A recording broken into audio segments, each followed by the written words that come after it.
Hello Year 8! I hope you're all doing well. Today's tutorial I'm actually going to go through your assessment task 2. This is the practical component of your assessment for this unit, mapping the landscape. So this art making experience, we're still going to be investigating those artists that we've been studying in class for theory. But you'll be making two artworks, and you'll be submitting those on Google Classroom when they're finished. We have been working really hard to make sure you're 100% prepared, and we've been creating work samples that are using innovative and unconventional materials that you could find at home. So you're not restricted in the sense or limited to the actual materials that you may not have that would be in the classroom. So we're been thinking outside the square, divergent thinking, and thinking about how we can cater for your individual learning needs with the materials that you actually have at home on hand. So, to get started, I'm going to unpack your assessment task. Now this task sheet and all of the content will be found on Google Classroom later today. So I will be uploading all of the content in neat little packages for you, and you'll be able to click on each artist's name and find the resources, the teacher instructions, and an actual video demonstration of work samples of how to create work inspired by that particular artist. So before I get into the actual content, I just want to make sure that everybody is okay and they understand when their assessment task is due. So it is due next term, week 4. Year 8. This is your assessment task 2 for landscape, mapping the environment. The task is art making. The due date is week 4, term 2, and the weighting of the task is 35%. You will be submitting what we call a body of work, so more than one artwork for this task. This is the description of the activity you will be creating for what you'll be doing for this actual art making learning activity. Students will develop and submit a portfolio of 2 drawings, paintings, based on the unit mapping the environment. Using your iBook and handouts to inform your art making practice. Use the artist handouts to deepen your understanding of these artists' art making practice. Year 8, we want to see in your art making that you have used or have been inspired by the artists that you have been learning about in your theory task. So John Olsen, Fred Williams, and John Woolley. We want to see in your artworks that you have investigated their practice and you've been looking at their artworks and their applications and techniques. So we should be able to see that in your body of work, in your portfolio. This is what you're required to do. Create 2 artworks based on the style of each artist's landscape artworks. 2 artworks inspired by these artists. A4 in size in your art diary. So this can happen in your visual arts diary. So you can either pull out a page in your diary, work on your actual work and then glue it back in later, or you can just work directly in your art diary. We would like you to watch the art demonstration videos before you start your major 2 artworks. So we have carefully designed and created some demonstrations for you on each artist.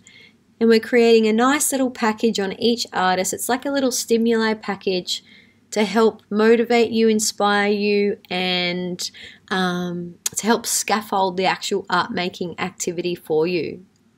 Okay, so we're putting that together and it will be all nice and neat on Google Classroom.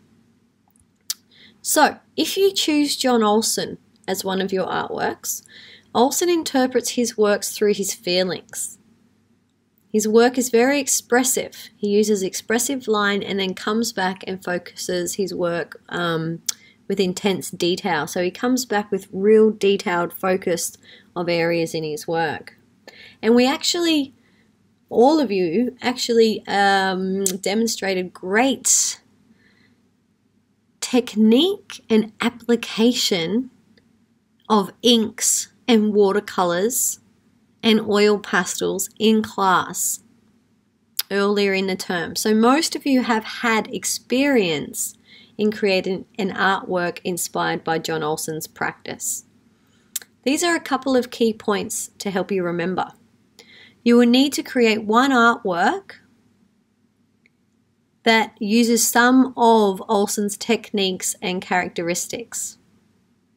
So these could be expressive, linear, non-figurative, and spontaneous and vibrant marks.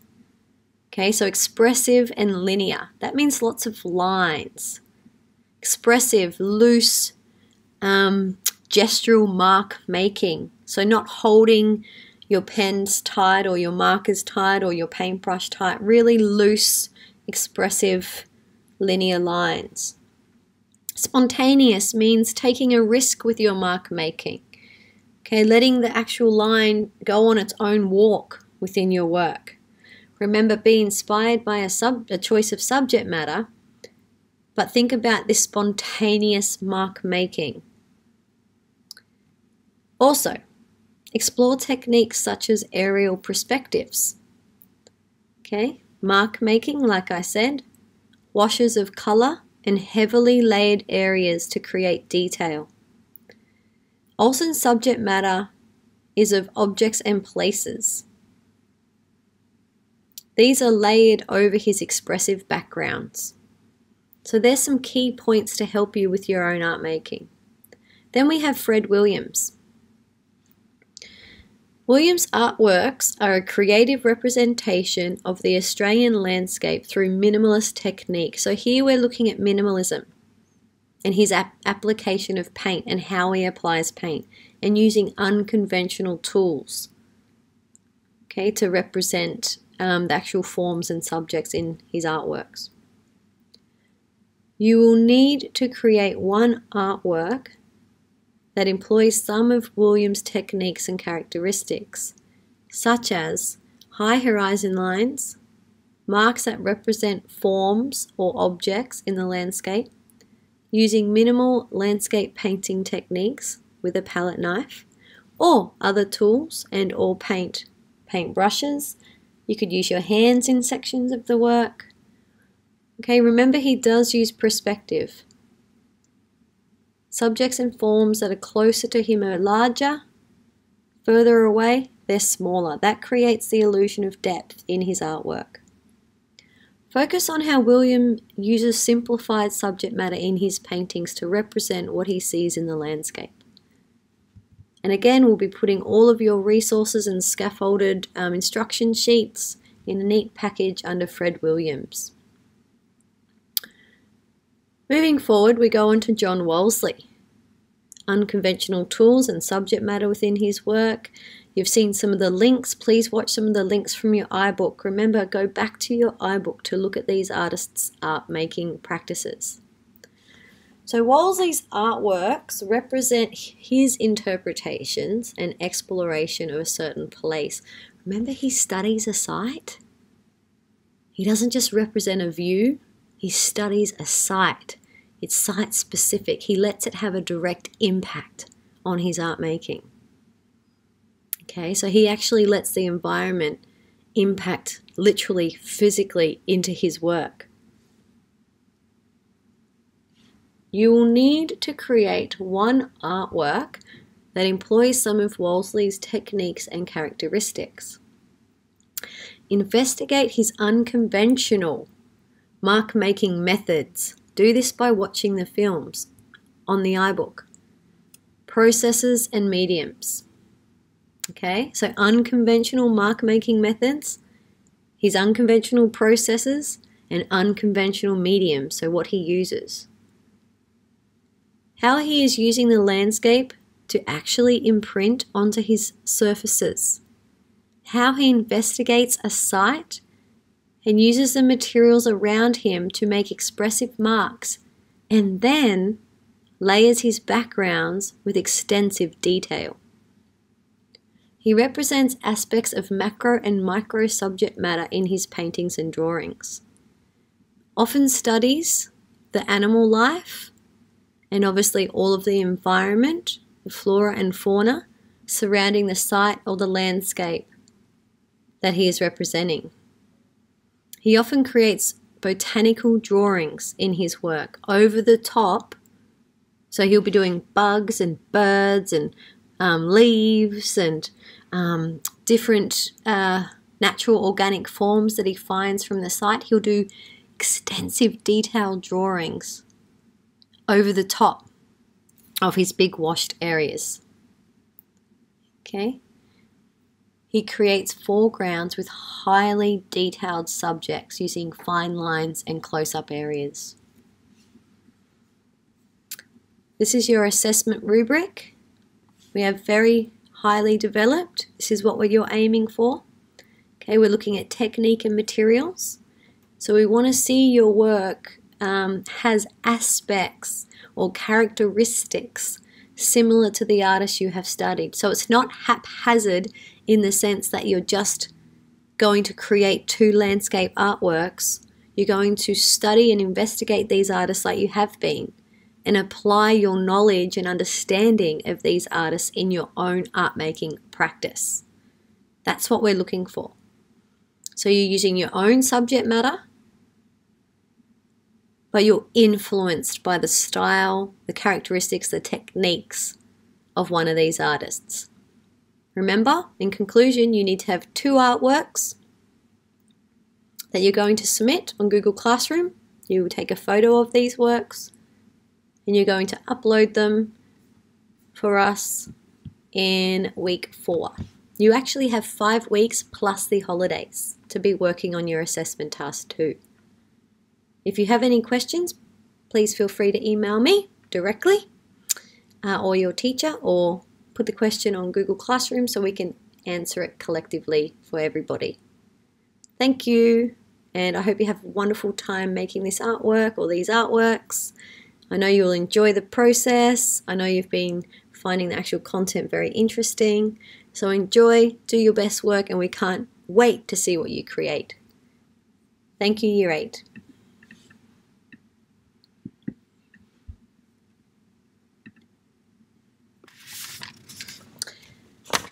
So here you can see we've made some notes on John Wolseley. These are key points relating to his art making practice.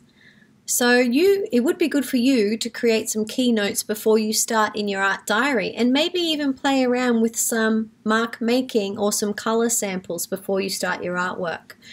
This is just a way of making sure that your art making practice is thought out, and also just to identify key points about their practice. This will help you inform your own art making. So this is like a little summary sheet that we created before we actually started making our artworks. So you could have this next to you whilst you start making your work. So you create like a little summary sheet, and you have little color samples, key points about their work and practice to help inform you whilst you're doing your artwork. Okay? So that's just a little summary sheet of Wolseley. Again, this will all be in a nice little neat package on Google Classroom. And then we have some other samples here, which is the photograph that we took. Okay, this is a photograph of a botanical subject matter. And I would like you to actually take your own photo. So it could be from your own garden, or it could be from a plant inside. But this here is a sample of a photo that Mrs. Hughes took. Then we have a botanical drawing. So this drawing is clearly a sample taken from this actual photograph. So it's just a contour drawing of a leaf and then adding some detail on the inside of the leaf. As you can see, there's some mark making techniques there, some shading and tonal variation. And then we have one of the finished artworks, a John Wolseley inspired artwork. You're actually going to watch a tutorial, a demonstration, a video demonstration of how this was created. Okay, so this was a John Wolseley inspired artwork, and it's going to be a part of your assessment task. Again, there's 3 artists, but you only need to choose 2 to inspire 2 works that you're going to create. Okay, moving forward. Here right now I'm going to show you some samples of a Fred Williams artwork created here at school using our beautiful landscape as inspiration. So, as you know, this is one of Fred Williams' artworks, and we actually have unpacked this previously in our lessons, in our classes. We've looked at his artworks and we've visually analysed some of the subject matter, and also unpacked some of his technical accomplishment within the work, so the technical skills and his techniques used and his unconventional ways of representing the landscape. So we have addressed this in our lessons, so it's all on Google Classroom as well. But just a key points with Fred Williams' work, remember the high horizon line. So we have a high horizon line here in his work. We also have these deliberate, strong, vertical lines in his artwork that represent tree trunks. You can see that he's used unconventional tools to actually apply the paint.